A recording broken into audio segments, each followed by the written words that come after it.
Je m'appelle Oliver Queen. Je suis resté 5 ans sur l'île où j'ai échoué, avec un seul but. Survivre.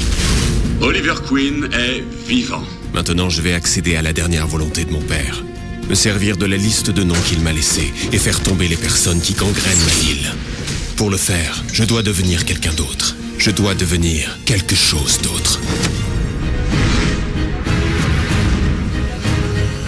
Ça a été un peu la renaissance d'un personnage qui était jusqu'ici pas très exploité, du moins pas, en tout cas pas connu du grand public. C'est CW, donc la chaîne qui a décidé de miser sur le personnage en le formatant aussi selon ses propres canons. Donc on est vraiment sur une série qui est, on va dire, plus axée action. C'est quelque chose qui a pris. C'est vraiment je pense qu'il y a aussi la physique et plutôt la plastique du personnage principal qui joue pas mal. Tout ce qui est important, c'est que dans les saisons 2 et surtout la saison 3, c'est qu'il y a un élargissement du casting. On a vu Black Canary arriver. Et il y avait des trucs. Et on aura du coup Ra's al Ghul également qui fait son apparition. On a Deathstroke qui est un personnage qui est, moi personnellement j'adore, il est over the top. Donc on arrive vraiment à quelque chose de très solide en termes de notoriété, ce qui nous permet, nous en tant qu'éditeurs, de profiter un petit peu du personnage, de dépoussiérer, de montrer un petit peu ce qui s'est fait. Donc Green Arrow Year One, dessiné par Jock, scénarisé par Andy Deagle, qui est un récit complet qui raconte les origines même du personnage, la manière dont Oliver Queen s'est échoué, puis s'est formé sur cette île déserte. On arrive vraiment là avec le récit qui a inspiré la série télé, parce qu'on est vraiment parti sur ces bases-là. Mais on a également donc, la série Green Arrow qui est scénarisée par Jeff Lemire et dessinée par Andrea Sorrentino, où ici on est sur une nouvelle interprétation du personnage, en tout cas en BD. C'est quelque chose qu'on n'avait jamais vu, avec un côté très arty et quelque chose qui change vraiment de ce qu'on avait lu jusqu'ici. On avait déjà un avant-goût avec le dessin de Jock sur Green Arrow année 1. Mais ici, voilà, on arrive avec un vrai parti pris graphique, avec le méchant Komodo.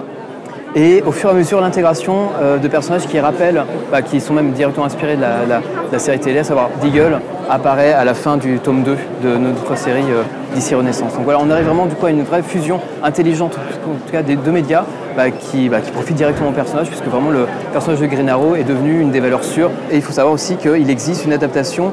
Et là, pour le coup, on fait le chemin inverse.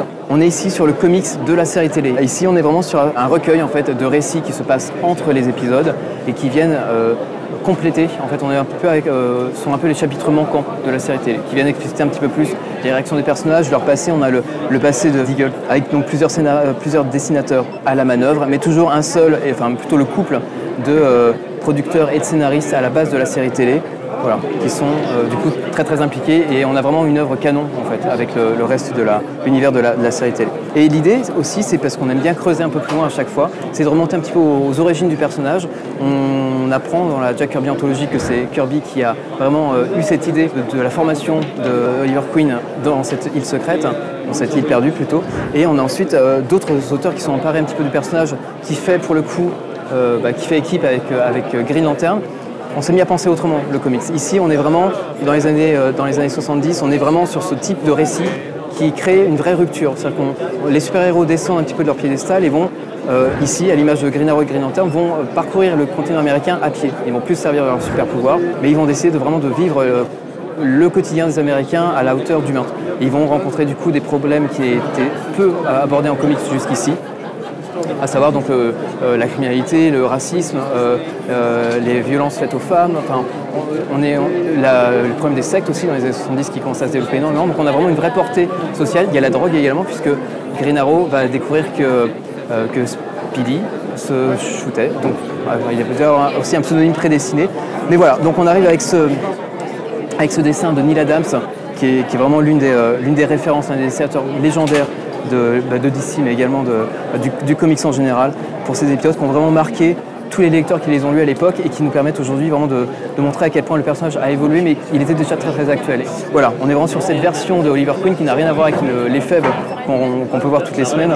Ici, on est vraiment sur un personnage qui est très inspiré par Errol Flynn, dont il se réclame forcément, et très anti-système. C'est lui qui va amener Green Lantern, qui est lui, pour le coup, emprisonné dans un système de caste. Il doit vraiment, en tant que shérif de l'espace, il doit obéir à ses supérieurs qui sont les gardiens de la galaxie.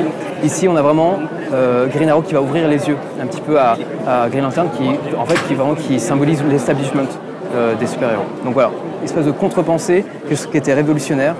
Et voilà, vraiment pour une œuvre culte qui, on espère, du coup avec le succès d'une série comme Arrow, peut ensuite enrichir un petit peu la culture des lecteurs ou des personnes qui sont un peu curieuses de découvrir le personnage.